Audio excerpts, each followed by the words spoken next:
everyone. This is George Couros with another episode of the Innovators Mindset Podcast. I'm with my good friend Dean Shareski. We're just having an exhilarating talk before we got onto this podcast, and we're going to talk about a few things. But I've known Dean for years. He's actually one of the people that actually encouraged me when I first got on Twitter, started connecting, sharing. We're going to talk a little bit about how we connect with others online. But Dean is someone that is like a brother to me because I appreciate him, but I also fight with him all the time. And it's one of the things I love him. So Dean, can you just introduce yourself, tell a little bit about what you do in education now, and just tell a little bit about who you are and why I inspire you so much? Yeah, well, first of all, I am wearing pants. That last part. Oh, thanks. I am wearing pants because you actually had that in the invitation that I was supposed to wear pants. I am. Good. I'm a big shorts guy too. Well, actually, before you introduce yourself, I wear shorts on a plane. Yeah, I don't do that.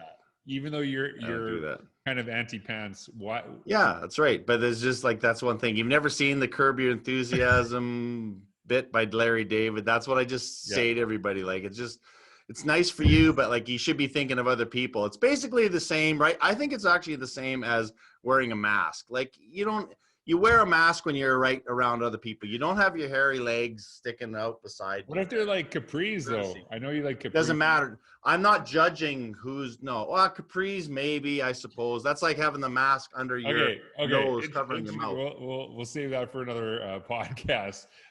Tell us a little bit about yourself, Dean. I'm Dean Shareski, and I am, boy, these introductions are hard. So I'm an educator. I've taught, I've been an administrator, worked for school districts, worked for Discover Education for 8 years. The last year, I've been on my own, doing a lot of different stuff, everything from supporting small teams in Virginia, doing some contract work, doing a lot of work in British Columbia as well with administrators there. And so just a variety of stuff. So as boring as that is, that's the way it is. Well, and like one of the reasons I actually wanted to talk to you was because you've talked a lot about joy in education. And honestly, right now, it's probably one of the hardest times to find joy. Maybe I'm wrong. Maybe there are instances where we do this. So like with all the stress that's happening with, COVID, kind of moving virtual, I saw something you've tweeted about like hybrid learning and, some of the controversies there and struggle. Like it's overwhelming. It's complex. I think, for me personally, I believe everyone's trying to do the best job. I know a lot of times administrators, get attacked, but I don't think any of them are trying to ruin anyone's lives, but they're in tough situations. But like with all these complexities, all of the stress, like where do you see joy? Like, how do you see this? Is this something that we need in education right now? Like, how do we bring it out? Like, where is that place for joy? Because I know it's something for me, being able to have this podcast with you, even though I love your ideas. I love just sitting and talking with you too. And it's kind of a joy to my day, as much as I pretend it's not. But like, where do you see that place for joy in education? Well, I mean, I don't think it's, on the one hand, I don't think it's specific to a particular time. Like, it's easy to say, when just like in our own lives, right? When things are going well, when we're healthy, when we have all this stuff, well, then we're, hey, things are awesome. But I think joy is kind of a disposition, and it's one that you certainly want to have carried with you, particularly when things are difficult. And again, it's I think people sometimes confuse it with just like being happy or, well, you can't ignore all the things. Absolutely. There's all kinds of challenges, but right. There's something, I don't know, that you find, like, we talk a lot in education. We're pretty good at saying, oh, we want kids to work through the struggle. And we sort of almost upplay that. And now we actually have the struggle. Like, everybody's going through a difficult time. It's one thing when it's hypothetical and we talk about a child who's struggling or whatever. Everybody has this some degree of struggle with it. But I mean, it's also sort of hopefully filtering out perhaps all of the things that, I don't want to say were unnecessary, because that's not what I mean, but it's I think it's helping you distill, okay, what really is important here. Like when you look at, I noticed when kids were going back to school, especially here in Canada in early September, and you'd hear teachers and principals, like they were just so excited to see one another. Mm-hmm. Like forget everything else. Like I got to be with kids. And yeah, it's not perfect, and there's all kinds of things that you could complain about, but you did see that one. And if you sort of skip over that and just say, well, yeah, but this isn't good and that's not good and we didn't do this right, yeah, you'll miss out on the fact that but you got to see one another, which was pretty cool.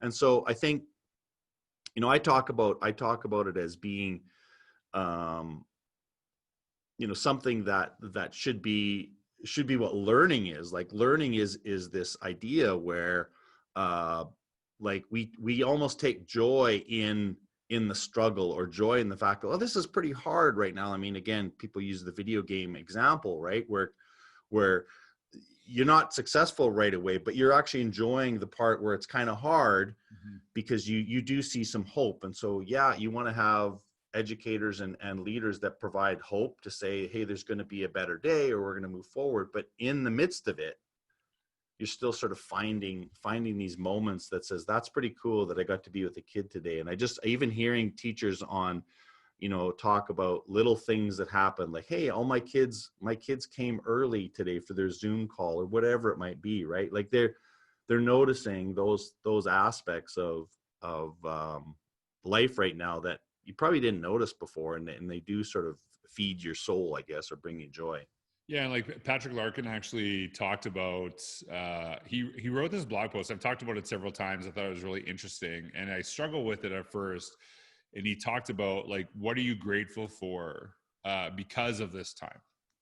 And I'm sure, like, gratitude and joy, there's obviously connection between the two. And when I first read it, I'm like, that is super selfish. Like, people are literally sick, dying, like, obviously to that extreme, struggling with socioeconomic, so many things going on in the world. And to like think, how could I find, gratitude in this time? And then I started to think about it. And then I started to actually say, okay, well, what am I grateful for? And, as someone who's been on the road for probably the last 10 years, the opportunity to have dinner with my daughter every day for, months was something I was grateful for. And what I found was, when I started focusing less on, like, oh, like, I'm not, I'm worried about this with this aspect, I'm worried about this, I actually took the spotlight off of what was going wrong with me, and to find, like, where's the joy, where's the happiness in my life. And it actually gave me more energy to help others. And I don't know if that makes sense, but that's where then it started to make sense to me, because at first I thought, like, this is ridiculous. Like, how can we, like you said, find joy in this time? But I think if you can find it in that process, if you can find, in those little things. And, I liken, as you're talking about people coming back, I kind of think of like a version of, I'm sure you saw the movie Love Actually, like the airport scene, everyone's like happy to see each other, and there's excitement there too, right? And so I don't know what you think. Like, is there a connection between like gratitude and joy, and, kind of being grateful for some stuff that's happening right now? I mean, there's no question to get, and the science behind that is now pretty clear in terms of like what that does when you implement those things. So, I mean, I think that's something, again, lots of teachers naturally do, but I think for those of us who perhaps maybe that isn't our first go-to thing, is to be grateful for things. I think, having that kind of habit of writing it down, or talking to students about it too, because I think that's the other thing that's so important right now, is that as educators now, you're almost the sort of those, a broker of hope and joy, right? Like how can you create hope for a kid, and again, and knowing that students are coming with crazy, they always have, and we're just now more aware than ever of the inequities that exist, and so we know that kids are struggling and they have all kinds of other problems, but could teachers somehow, could we, through our actions,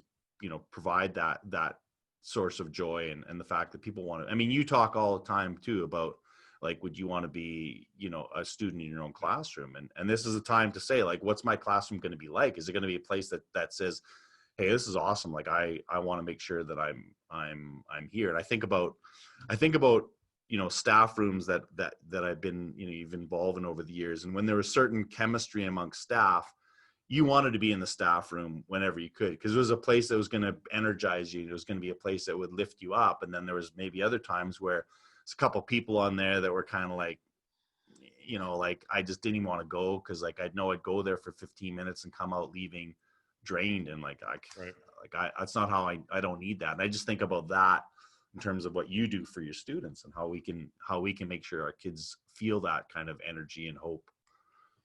Yeah, and like I think over the years, really having those interactions, right? Like the analogy of like, are you a fountain or a drain? It's already emotionally exhausting work, and we got to find those moments to kind of lift each other. I was looking at your, I actually like have written a lot, referenced you in my blog, and I just looked up the tag of your name and found like a ton of things that were shared, but I found this like one tweet, and it's just like the only time I've actually just tagged Shareski, not Dean Shareski. And I don't know if you remember this Twitter avatar, but you're like, it's black and white, you're wearing a toque. Like, do you remember this one? Do you remember that avatar you had? I don't. It's an old one, right? And so this is what you shared. I do not know the date of this tweet. I know it's old though. I'm guessing like 2012 or earlier. And you shared, I don't care what anyone says, this whole connected learning stuff still amazes me. Might not be the total answer, but there's something to it. So this is probably, I don't know. I don't have no idea how old this tweet is. I just know by the avatar, it's old.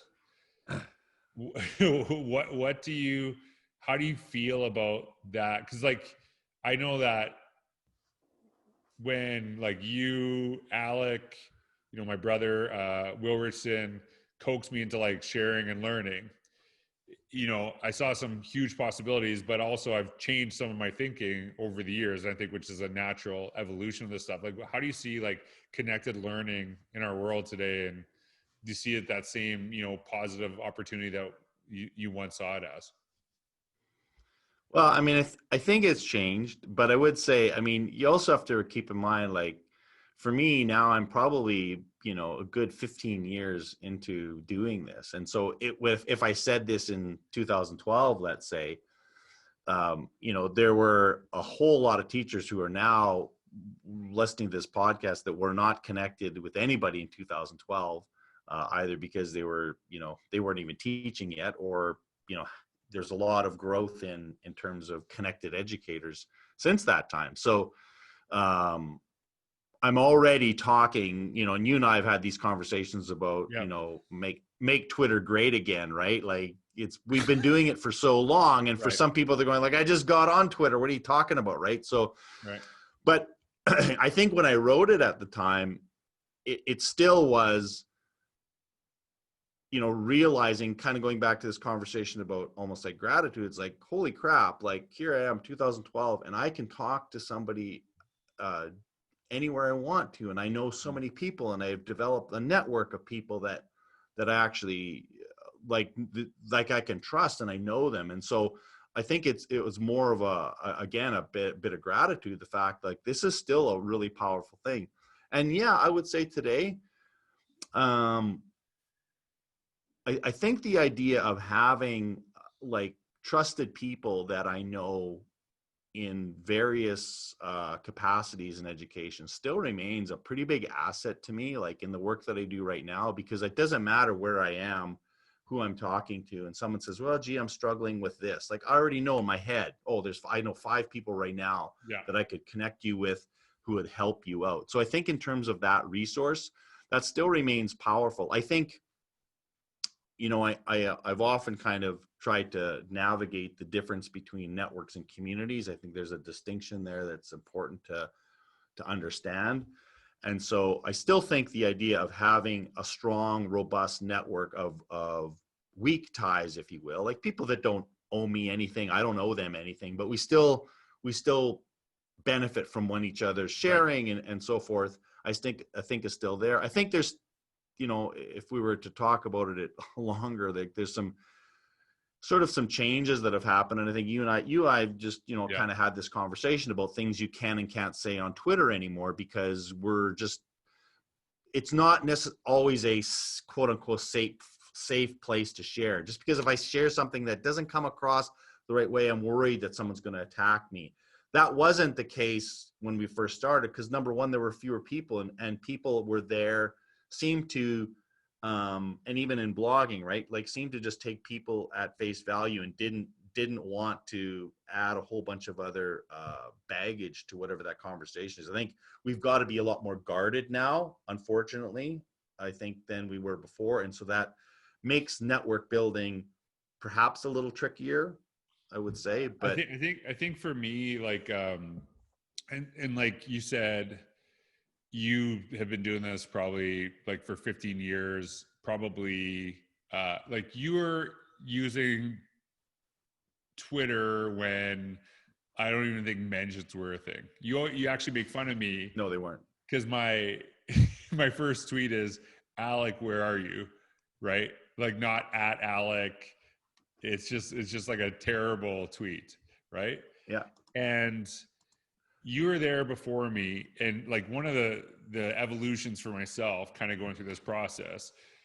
I remember Alec getting on me like, you need to get on Twitter. I'm like, this is stupid. I'm not going on there. Got on there one Christmas, followed like Shaq, Justin Bieber. I'm like, this is stupid. I don't get it. And then a year later, I started using it.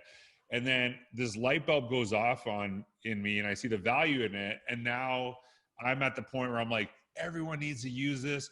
Like, if you're not using this, you're like irrelevant and like you're missing out. And then thinking, and then watching other people 3 years later kind of go through that same progression, saying, and then it's kind of like, well, where were you 5 years ago? Right? Like everyone kind of joins these spaces. And so I think for me, one of the evolutions is that I'm not like, hey, you have to be on Twitter, you have to be in this, but I do think that find a space where you can connect past your own school community, because there is that opportunity, right? Like whether, I don't really care if you're on Instagram, Facebook, you got like a LinkedIn group, blah, blah, blah. But I think there's an opportunity, whereas that used to be like, no, you must be on Twitter. This is the only place. This is the best place, right? And so kind of seeing that shift. And, I know that I've learned a lot, but then I also, you talk about weak ties, but I've built some strong ties. Like I can text you anytime. I remember Dwight Carter years ago. He asked me something, he DM'd me, and I'm like, I never talked to him in my life. And I just said, hey, I'm going to phone you. And then him and I talked for 90 minutes, never ever having an interaction, like we were old friends, and we've been connected ever since. I think there's a power in that too, is that we've had this opportunity to kind of like learn and lead. And I remember, I'm going to ask you about this, and we always joke about this, but I'm going to get your thoughts on this. You used to bug me all the time talking about how everyone could be a leader. And we've had this, and I have video of you talking about this concept. I don't know if you remember, we were in Indiana. I asked you this question in front of everybody. So why have you had to tell me about that statement? What do you think of that statement? I'm not going to put words in your mouth, but that whole everyone could be a leader concept that you always made fun of me about. And let's just hash this out right now. Well, I think it's because the way you said it too. Everybody can be a leader. I think there's a lot of ease in it too. I think you did. I think that's why. I think that's why. Never. Tell me, something with that, because I've got like it's I don't believe everyone could be the principal, right? Right, and I think when we look at it like but I think everyone. I think for me, it's really kind of looking at leadership in a different lens. And that everyone can have like significant contributions to help other people move forward, right? Sure. So I think you would agree with that. I'm assuming, right? But I think Sure. the notion of like the tradition, not, I don't believe everyone can be the traditional leader of an organization, but I think some of the best leaders are great followers in moments where that's needed as well too, right? For sure. For sure. I guess what I mean in seriousness, I guess what I would say is that I Right. believe that everyone can. What I do think though is that I don't think everybody wants to be a leader. And I don't think everybody needs to be a leader, I guess. And maybe that's Like the when you say conversations. leader, what do you mean? Like, what do you mean when you say that?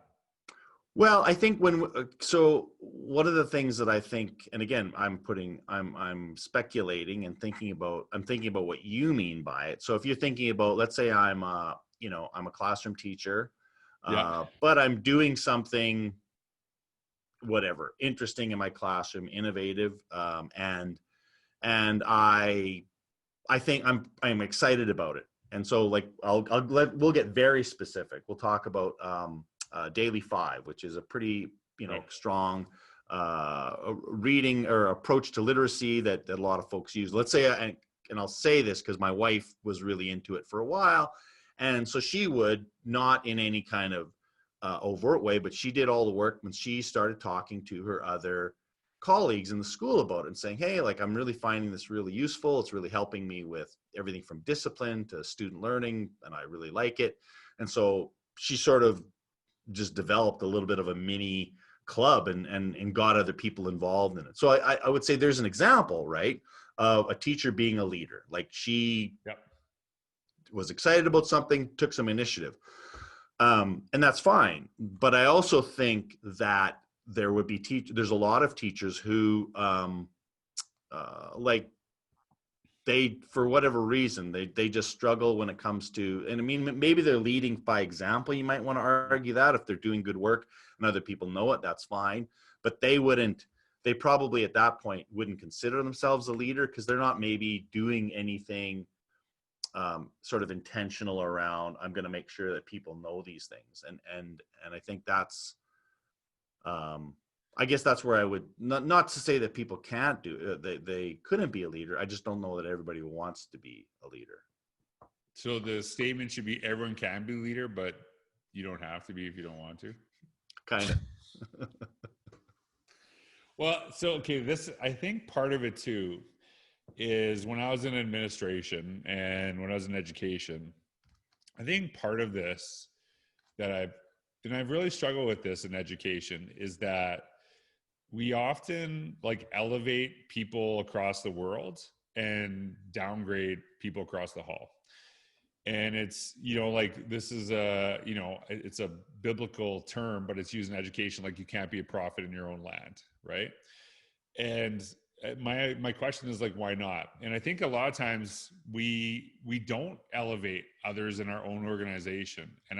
And part of the role when I was a principal, vice principal, was like, how do I ensure that my staff see the valuable contributions that other staff in this own school have? And like, we did this professional learning thing for the entire year, and the staff had to go in a group based on what they wanted to lead within the school, and they didn't have to do it on their own.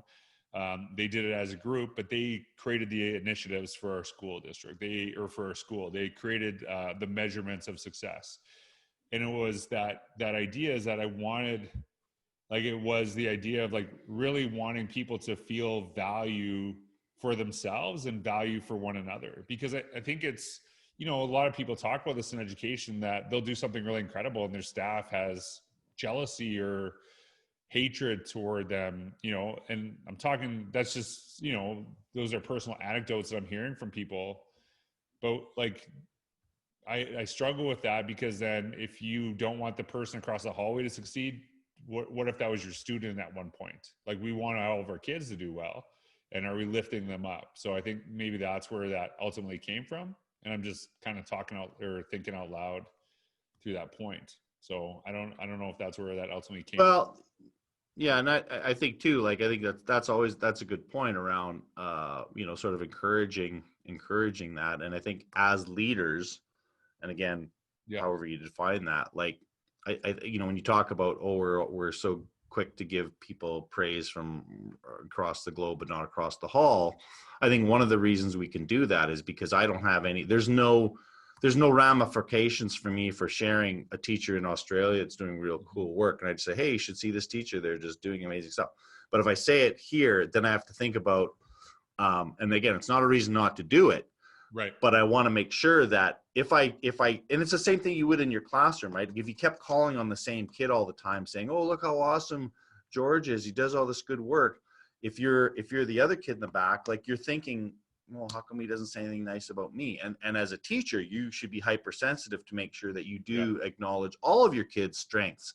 And so I think the point of that is to say, we should definitely be giving praise to our teachers, but we got to make sure it's evenly distributed. And then you get into this whole political thing. Like if I can't, and you hear this, right? Basically, if I can't do it for everybody, I do it for nobody. So then I think what often happens is that nobody gets credit for anything, that's a bad way of doing it too. So I think, yeah, we should default to, trying to understand everybody's contribution and what they make. And, when somebody, but the reality of it is, right, there will be teachers and there will be students who make more contributions and probably deserve more recognition than others, right? But as leaders, for fostering that culture together, we've got to make sure that everybody gets their sort of credit. Well, it's interesting because as I'm thinking about that, just even not only that they get recognition, but we recognize them in a way that is beneficial to them. I don't know if beneficial is the right term,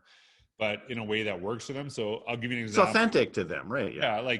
So for me personally, sometimes I get frustrated. I'm like, how come I don't get this award? How come I'm not getting this, right? How come I'm not getting praise for this? And then someone will say, hey, George, I really love that you did that. And I'm like, oh, don't even mention it. Right. It's like you complain that you're not getting it, then you're like, I feel like almost embarrassed in that moment. And I think about my, sometimes, obviously, sometimes I want that public praise, right? It's good. Whereas I remember my one assistant principal, if you praised her publicly, she'd be mortified. Like it was like the worst thing you could ever do, right? And she wanted to be appreciated, things like that. But if you did that in front of other people, she hated it. And I always think about that, how different that was. Because I wanted some of those kudos too, right? It's part of who we are. I did an interesting exercise with a group of teachers the other day, just as a sort of an opening part of a session I did, as I asked them, when was the last time you were validated? And that was a really good conversation because it to your point, a lot of people feel validation in different ways. Like sometimes it's very public where someone, my principal said, good job. Yeah. Somebody got a note from a parent. Somebody just, I can't remember, it was a really interesting sort of point of validation. Like it was like this nonverbal situation where, and again, I'm making this up, but to make the point, right, said like all my students came on time. Like I felt like so when you start, I think as leaders, that's actually a really good question to ask people, because to your point, then you begin to understand what constitutes validation for people and what they find really valuable and what others like. Because someone said, well, somebody made a big announcement over the intercom. Yeah, that didn't matter to me, but something else might. So I think that's I think to your point, everybody's going to feel that in different ways. Yeah. And talking about empowering voice, I wanted to, I was looking up a couple articles, and I like one of the things I really like about your blog, Dean, and first of all, your blog is very nice. I just want to throw that out there. Your blog is nice. Yeah, it is. So just for the people why I said that, when you have a blog, you'll get the occasional spam troll comment. And one time, Dean Shareski had a spam comment from somebody, and all they wrote was, your blog is nice. And I just left it up. You just left it up. And then I, on the same blog, said, yeah, hey, just as one person said, I also believe your blog is nice. And then put in my comment. And now anytime I comment on your blog, I have to make sure that it's nice. But yeah, that's nice. This is I love that. That was one of the funniest things. So this, I know, and I know this of you too. Like one of the things I like was saying about how reading your blog, like the whole thing, I want people to like think, right? I don't want to like say, this is how you do things. This is how it should be. I want someone to like kind of struggle a little bit with some of the ideas I'm sharing. And you do a really good job on that. And one of the things that I've been an advocate for, and I know you have been too, is really kind of like empowering student voice. But you wrote this one article, and we'll link it here in the YouTube comments. And you talk about the importance of like tapping in to student voice and how important that is. But you say this, but providing increased say and power of students shouldn't negate the knowledge, wisdom, and dare I say, the authority of adults who provide the structure and foundation of education. So like unpack that a little bit, because I think it's a really, because I think we can go overboard on stuff too, right? Like I think we do bring But wisdom to that. yeah, I think it's a response to, and I've written a lot about sort of the yes, but addition to things like personalized learning. And so, I mean, inquiry, personalized learning, students driving their own learning, all of those things, 100%, yes, we need to do more of that, because I don't think that we've done a good enough job of that. But I can speak personally from, my own teaching, and probably going down that road too far, where I took myself more out of and I'm talking about working with adults now, so I think it's Right. even more important when working with kids, is that I removed myself too much from the process in terms of inserting my own knowledge and understanding into their learning. And they looked to that, they wanted to know, well, what do you think about this, and what do you know about this, and sort of said it. And so, which our tendency is to be, well, no, that's your job to sort of dive into this topic and learn for yourself without a teacher.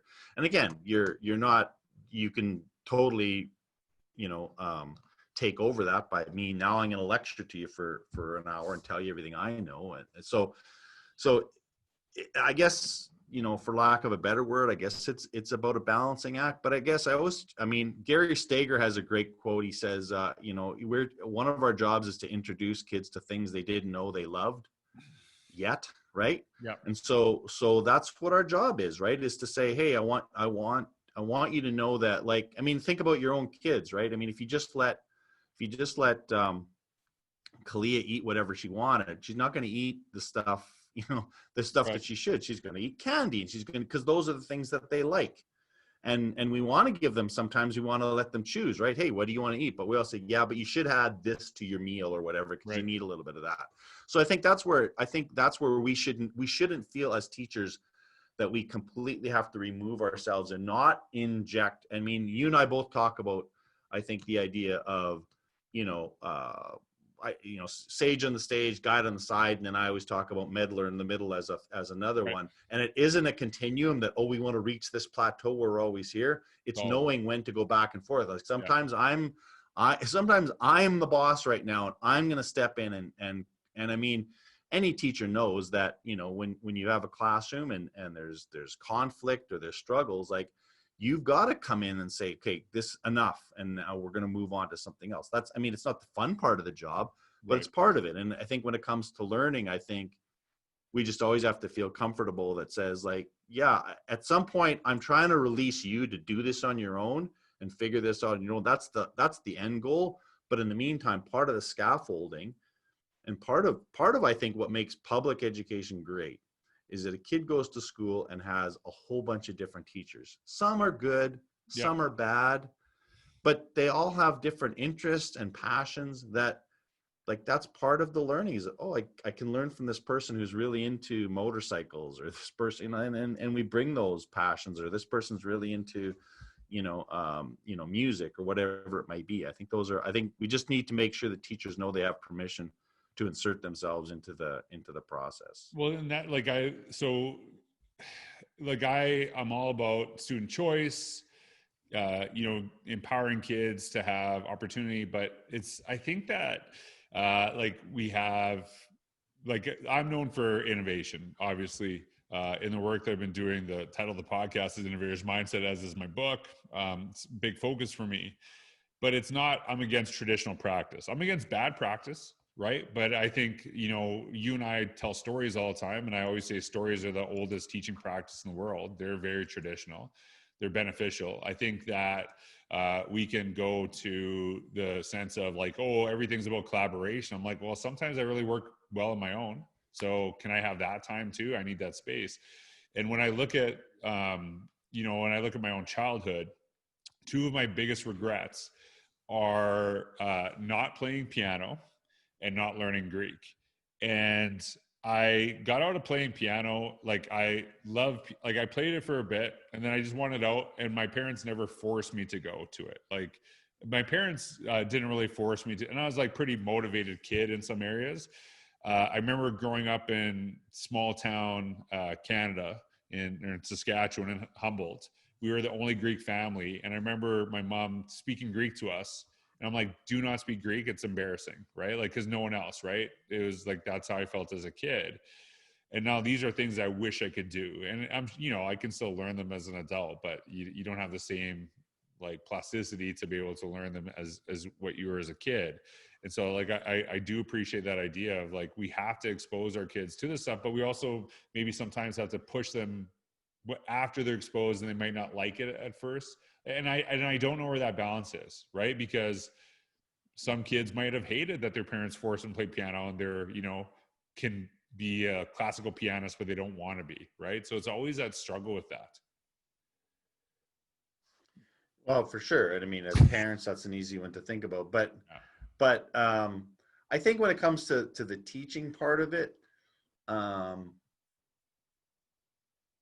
yeah, that was just the lesson that I learned was like, I just had students give me feedback around it. Cause I, you know, at the end of the course, you want people to give me feedback. And I just had a few people say, I wish you'd have been more involved in, and it was my intention. I was intentionally removing myself from certain things.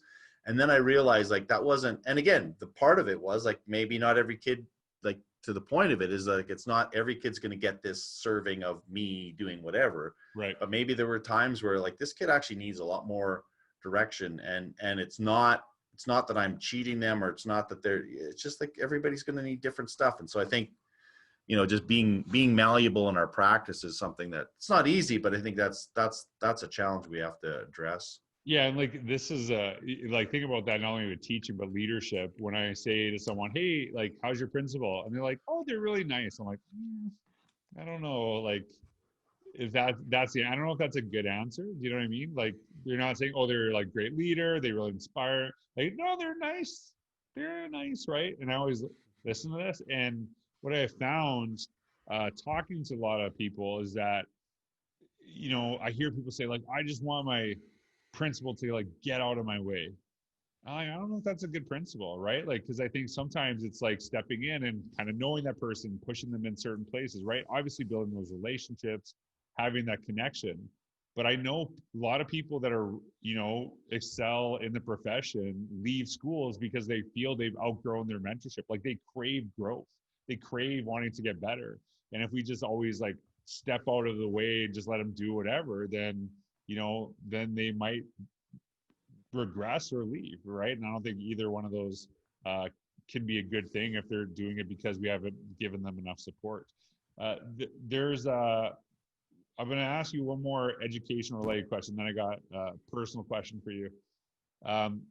You wrote, and you know, we're still all over the place in education. You know, I don't know if we're waiting for a vaccine or whatever, but education's kind of throw off. And you wrote this blog post, said, this is the time. And you said, let your students lead. When they are ready, this is the perfect time to let them follow their passions and interests, which is kind of interesting, you know, based on our last conversation.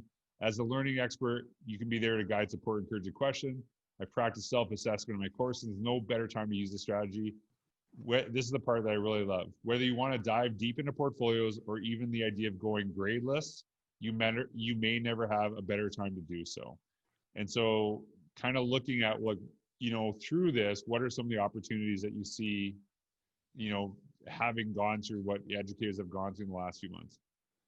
Well, I mean, specifically that was really addressing what happened in the spring, where there was a lot more latitude, I think, given to teachers because nobody knew what was going on. So I was really sort of, really trying to encourage people who felt the capacity, like, you get to try stuff now. Like, no one's going to be upset with you if you don't do this or that or the other thing, because everybody, and it reminded me of, like, when I was at the school district, I had a I had a pretty good run, if you would, around just trying stuff, and nobody cared what I was doing, because it was like Right. I was the technology guy and nobody even questioned anything.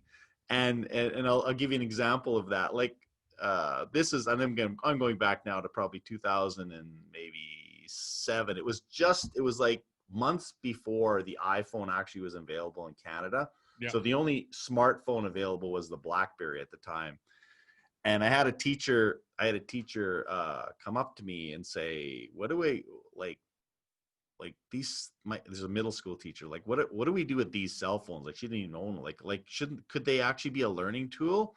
And I said, oh, that's really interesting. Like, still starting to emerge that, cell phones might be able to be used in some way. So we sat down and met with her, and we actually had a partnership with our provincial service provider, SaskTel. Our school district did. So I phoned the guy and I said, hey, like, I'm just having this conversation. And anyway, all that came out of, they donated Blackberries to every kid in this grade 8 class and gave them a data plan. I did the whole thing, and my superintendent had no idea I had done it because I didn't ask. I just did it. And all of a sudden, on the annual report of SaskTel that year was a picture of this class from Prairie South School Division. Blackberries. Called me in her office and said, yeah, like, what is this? We did this. Anyway, that kind of almost started a process of, like, you got to pay more attention to, like, what you're doing. Right. and it's like, you've been under the radar for all this time. So I had a pretty good run of just, like, trying stuff. So part of it was, like, I thought this springtime, like, you could maybe get away with some stuff under the radar. Now, it's been interesting, of course, as school has started. Right. There's still, my sense is, and I certainly can't speak for, a lot of places, but my sense is there's a little bit more grace. But at the same time, what people recognized happened in the spring was that, like, it was kind of a little bit Wild West. Like, Right. one school's doing this, one teacher was doing this. And so Right. they're trying to standardize it. And I get why that happened, and I get why we're doing it now. But I guess, maybe if I can rethink what I stated there and think about, like, well, how does that apply to today? I think anytime you can see an opportunity that says, like, we actually can try something. And I think if you look at where our students are at now, I mean, everybody's trying to figure out the best way. So, I mean, let's talk about maybe even going gradeless or whatever. And again, I had to submit grades. It wasn't that I didn't have, I just did it, but I just did it in a bit of a covert way, where we actually had students that were doing a lot of the self-assessment and so forth. And again, I understand. I hate being trite on a blog and just trying to throw out something, and then someone says, yeah, well, how am I supposed to do that? I understand there's challenges with it, but if we can have, and I mean, this is your whole thing, right? If we can have a mindset that says, well, maybe we could just try something, like, if this actually would make things better, why wouldn't we do it? So I don't know the conditions that are out right now. And again, I empathize completely with teachers who are just so tired at the end of the day trying to get through. But, if there's some way that you can think about, like, this is like, there's a lot of different things that people can try and do differently, whether it's agency or assessment or whatever it may be. When there's a little bit of a change in the way things are done, often that's a good time to try something, to insert sort of a new idea. So I hate being too pushy with that idea, because I think it's a very different time right now. But yeah. But anyway, I think there's always a moment when it's time to try something new, I guess. All right, so let's move off of education here. So you actually make fun of my musical taste, and I don't do that to you because you don't have any. So I want to know, because we are so different in our music, and I'm a big music guy. who are your top 3 Canadian music or bands? I want to know, and I want to know if I can name any songs from the bands that you list. Top 3 Canadian Yeah, music I did bands. this with Sarah Westbrook. I had her on, and she works in education, and she's a Oh, musician. So I want to see what your favorite Canadian bands are. oh man. I mean, I guess Is Rush like one of them? no, I was never a big Rush guy. Like it's almost like you got to be too. I don't know. They're Everyone, almost like you got to whenever I go to the be. United States, everyone's like, "Oh, you're from Canada? Do you like Rush?" I'm like, I don't know anyone that likes Rush. Like, I can't name a Rush song. I didn't have a bunch. I mean, I can name a few Rush songs, and I've actually watched quite a few documentaries about them recently. Just because I said, like, well, how did I miss this Rush thing? Like, was I like asleep? Because I mean, part of it was their songs were so stinking long. It kind of like, well, they're kind of like Genesis in the fact that they didn't get as much radio play because they just said, "Screw, Who's we'll just do Genesis? whatever." Yeah, Who's again, okay? that's the problem. Okay, Come on. Bare Naked Ladies probably on Okay, that list. I know that one. I got one of There their you records go. behind me. What else? Are you Records. reading There this you off of go. something? Do you have this What's prepared? that? What are you looking at? You looks like I you're. was looking at my Spotify just to see who I had on You there to can't see, name them but off the top of your head. Okay, so don't even go not really. Canadian. Okay, so I got like Backman Turner Overdrive, and like now we're getting That's really, one I really couldn't. old. What do they sing? Oh, Taking Care of Business. They're Canadian. Yeah, you didn't know that? Come on. No, I didn't. That's Oh man. okay. You got Bare Naked Ladies, Backman Turner Overdrive. Who else would I say? Like, I don't know. Would I say like the Guess Who? That's Who? even old I don't too. know who. Yeah, Who? guess. What's what? Who? Guess who? Uh, is that Burton Cummings? Is that him? Yeah, yeah. He lives in What's Moose like a? Jaw, by the way. Did you know that? What's that? He lives in Moose Jaw, by the way. Did you know that? Oh, he does not. Seriously? Yeah, he does. Like He does. He moved to Moose Jaw. Yes, from Los Angeles to Moose Jaw. His Like, do you has ever a see him? girlfriend here. I've seen him in the store. Yeah, yeah. Okay, so what's a okay? So the song "These Eyes" is that Burton Cummings or Guess Who? Burton Cummings when he was with the Guess Who. So I mean, he But wrote it's it. But actually a yeah, Guess Who song. I think yeah. I actually like them. I just know Burton Cummings. I didn't know that was the same. Okay, so last question here. What's your favorite Wham song? 'Cause I know Okay, you know I love Wham. I only know one. What? Wake Me Up Before You Go Name Go? three of them, and I'll tell you the best of three. Only 3? I could go on Yeah, forever. Okay, so Careless Whisper is that's George Michael's. That's not Wham. okay, so that's controversial because it's actually on a Wham album. So, but it was like a George Michael song on a Wham album. So there's that one. There's Wake Me Up Before You Go Go, which is great. There is I Don't Want Your Yeah, I Free. like that one. That's a good one. They also have, and this is like from my childhood days, people don't know this, but before Wake Me Up Before You Go Go, Wham was like a rap group. I'm not even kidding. So they had this song called Young Guns, which is, I love it. And they have I'm not even kidding. It's literally called the Wham rap. That's, I'm not, it's good. And so like every phase of Wham, but then George Michael, and that was good. So like Wake Me Up Before, like Freedom's a good song. You like Freedom? Yeah, but that's George Michael. That's not Wham.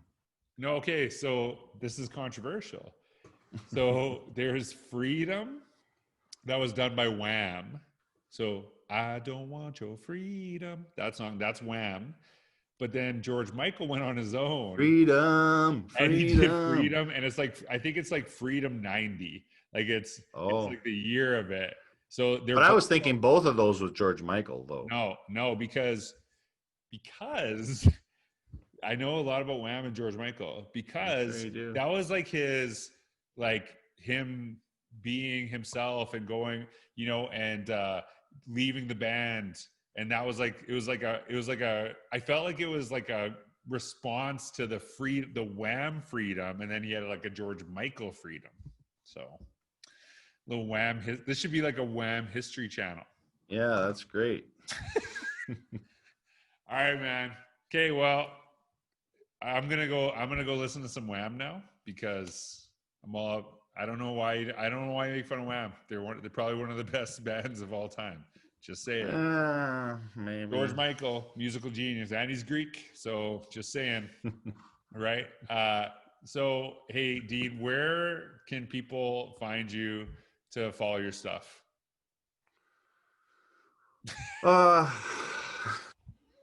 They can find you in Moose Jaw with Bird. Yeah, well, if it was, you'd find me on the golf course if the weather was nicer, but that's not happening. Okay, I'll just say people really want to find stuff. Okay, if you really want to find, Google you could Google me. Twitter at Shareski. What's your blog? Shareski. Ideasandthoughts.org. Ideasandthoughts.org.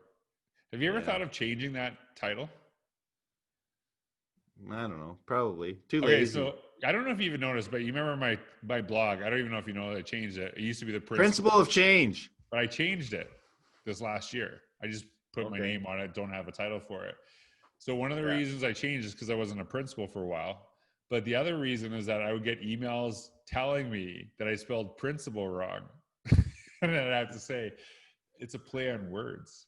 So I was sick of responding to that email. I'm like, I can't do this anymore. I'm going to change my blog to your blog is nice. This blog is nice. I think that's a good, thisblogisnice.com. You can find Shareski at thisblogisnice.com.